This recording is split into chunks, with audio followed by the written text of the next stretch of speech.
Today we will talk about how to fix or how to solve the problem of jump button on Gmail app.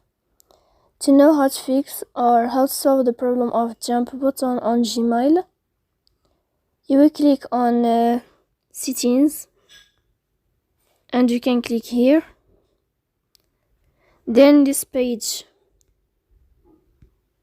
you will click on apps, default apps, app settings. After that, you can search about the application of Gmail. Here you can click on first stop and you can click OK. After that, you will enter to storage. Here you can click clear cache. So please don't forget to support